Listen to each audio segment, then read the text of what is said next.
I noticed the lights first. They came on the night he moved in and never went off again. Not once. Not for sleep. Not for work. Not even for a flicker.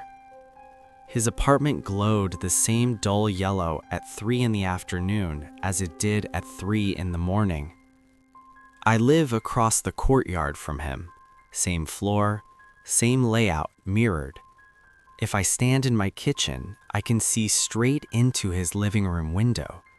I wish I hadn't noticed that. I work early mornings at a warehouse. The shift starts before sunrise, which means I'm usually in bed by 10. Routine keeps me sane. I eat at the same time, sleep at the same time. I don't stay up late unless I have to. So when I started losing sleep, I noticed. At first, it was just the light leaking through my blinds. Even with them closed, his apartment was bright enough to outline the slats on my wall.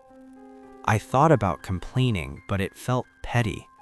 People have the right to keep their lights on. Then I realized something else. He wasn't moving. Every time I looked over, he was standing in the same spot, near the center of his living room, about a meter from the wall, facing it. No phone, no TV, no furniture in front of him, just standing there, shoulders relaxed, arms hanging loosely at his sides, staring at blank drywall. I told myself I was catching him at weird moments, that if I stared long enough, I'd see him move. I never did. Morning, night, middle of the day, same posture, same place, same angle of his head, tilted just slightly downward like he was reading something only he could see. I stopped looking after that. For a few days. The problem with routines is you notice when they break. One night, around 2:30 a.m., I woke up with that feeling you get when someone is watching you. I lay there for a minute, annoyed at myself, then rolled over to check the time. That's when I saw the shadow. Not in my room, outside. The light from his apartment shifted slightly, just enough to cast a darker shape against the courtyard wall. I sat up and pulled the blinds back a fraction. He had turned. Not fully, just enough that his head was angled toward my window. I froze. I hadn't made any noise. The blinds were still mostly closed. There was no reason for him to know I was awake, let alone looking. He didn't move again, just stood there, half facing the wall, half facing me. I closed the blinds and didn't sleep the rest of the night. The next morning, I tried to convince myself it meant nothing. Maybe he'd heard something. Maybe the wall he was staring at wasn't blank after all. Maybe there was a TV mounted there I couldn't see. That explanation fell apart when I saw inside his apartment during daylight. No TV, no pictures, no furniture except a single chair pushed against the far wall, untouched, collecting dust.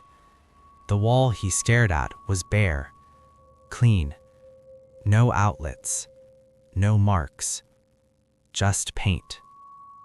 That night, I closed my blinds early. It didn't matter. At 3:01 a.m., I heard a soft sound from outside, not loud enough to wake the whole building, just enough to reach me through the quiet.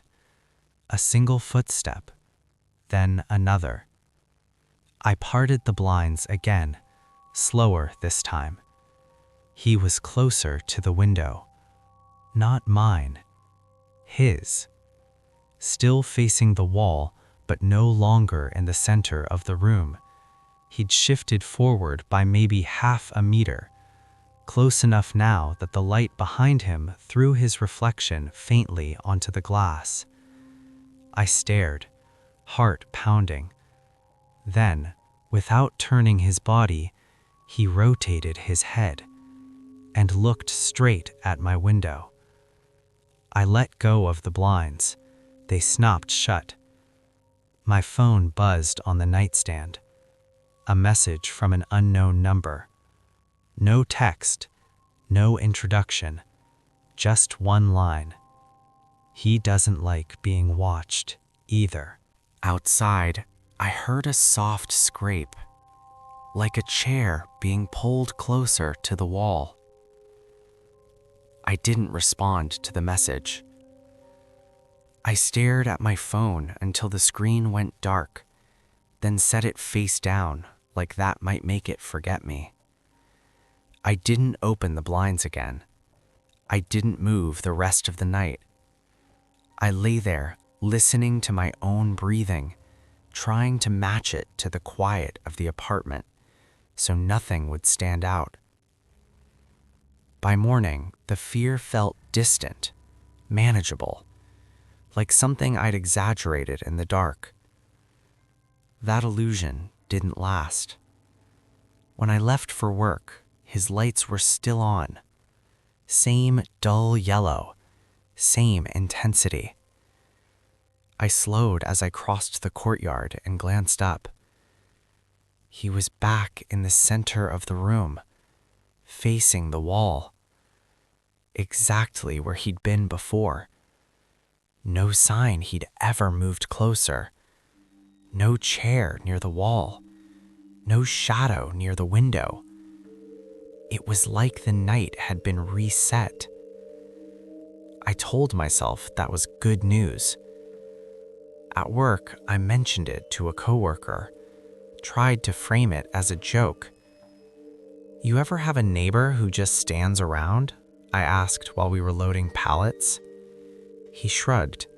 Weird people everywhere. That should have been the end of it. That night, I closed the blinds and taped the edges. Actual tape. I didn't want gaps. I didn't want outlines. I didn't want to wonder if he could see in. I went to bed early. I woke up at 2:58 a.m. for no reason at all. The apartment was quiet, but something felt adjusted, like furniture had been nudged a few centimeters while I slept. I lay still, staring at the ceiling, counting breaths. Then I heard it, a soft, rhythmic sound. Not footsteps, breathing. It wasn't coming from inside my apartment. It was coming from outside, from across the courtyard. Deep, slow breaths, perfectly spaced, like someone practicing staying calm. I sat up. The blinds were still taped shut. Behind them, the light from his apartment shifted. A shadow crossed it, broad, upright. Then it stopped, directly in line with my window. My phone buzzed again. Same unknown number. "You moved your blinds," he noticed. My throat went dry. Another message came in immediately after. "He's trying to remember where you stand when you watch." I didn't look out. I didn't answer. I stayed frozen until my alarm went off at 5. The next few nights followed the same pattern. He always reset by morning, back to the center, facing the wall. Like whatever he did at night only counted while it was dark. But each night he got closer to the window. A step, a half step, a subtle shift that only made sense if you were measuring it. I started marking it mentally. The edge of the rug, a crack in the concrete outside, the reflection angle in the glass. He was learning distance. One night, I made a mistake. I checked the window during the day. I don't know what I expected. maybe to catch him gone or sleeping or sitting like a normal person. He was still standing, same spot, same posture, facing the wall. But this time his reflection was visible in the glass, and he was smiling. Not wide, not happy, practiced. That night I got another message. He doesn't need to turn around anymore. I didn't understand what that meant until I woke up just after 3 a.m. and realized something was wrong with the light in my room. It was brighter than it should have been, not from outside, from behind me. I stayed very still, and somewhere across the courtyard I heard a soft sound that made my blood run cold. A footstep, not in his apartment, in mine. I didn't move. That felt important, like movement itself was a kind of permission. The light behind me stayed steady, not flickering, not shifting, just there, filling the room in a way it never had before. My bedroom doesn't have a light source behind the bed. The lamp was on the nightstand. The hallway light was off. Still, the wall at the foot of the bed glowed faintly, as if something tall was standing between it and the dark. I focused on my breathing, shallow, controlled, the way you do when you don't want someone to know you're awake. The footstep didn't come again. Instead, I heard something else, a sound I recognized immediately because I'd heard it every night for the past 2 weeks. A soft shift of weight, the same sound my neighbor made when he adjusted his stance in front of the wall. I squeezed my eyes shut. My phone buzzed on the mattress beside me. I didn't touch it, but the screen lit up anyway. Another message from the unknown number. He crossed the distance faster than expected. I swallowed hard. He's very good at standing still, the next message read. You taught him that. I wanted to scream at whoever was texting me. Ask them who they were. Ask how they knew all of this. Ask why they weren't stopping it. Instead, I typed one word. Help. The response came almost instantly. I can't. I only watch him when he forgets himself. My heart pounded so hard I was sure whoever was behind me could hear it. The floor creaked. Not a step, not a walk, just the sound of weight settling, like someone finding the exact place they were meant to stand. I opened my eyes. Nothing was in front of me. The room looked normal, empty, quiet. The glow was gone. I turned slowly, dreading what I'd see behind me. The space beside the bed was empty, no shadow, no figure, no reflection in the mirror across the room. Relief washed over me so fast my legs went weak. Then I saw the wall. The wall opposite the bed wasn't bare anymore.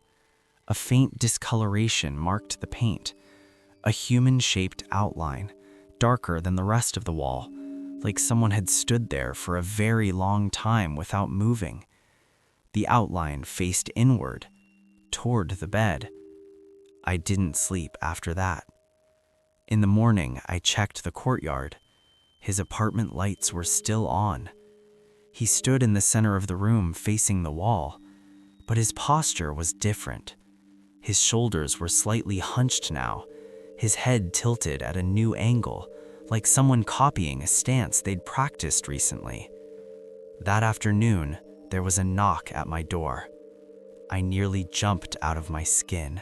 When I opened it, a woman stood there holding a clipboard. Late 30s, tired eyes. I live downstairs, she said quietly. You've been watching him too, haven't you? My mouth went dry.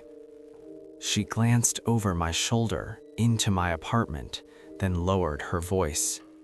"He used to stand in my unit," she said. "Same place, same wall for months." "What happened?" I asked. She hesitated. "He learned how to leave." That night, at exactly 3 a.m., I heard the sound again. Not a footstep, a breath, right behind me. And somewhere across the courtyard, for the first time since he moved in, my neighbor turned fully away from the wall and faced my window. I didn't look at the window. I already knew what I'd see. The breathing behind me was steady, calm, too practiced to belong to someone nervous or excited. It sounded like someone trying very hard to remember how breathing worked. I stayed facing the bed, hands clenched in the sheets, eyes fixed on the wall with the outline. The outline was darker now, not by much, just enough to notice if you'd been staring at it for days. The shape matched the posture I'd seen across the courtyard, shoulders slightly forward, head angled just so. The wall creaked softly. Paint doesn't do that. My phone buzzed again. He doesn't need the other apartment anymore.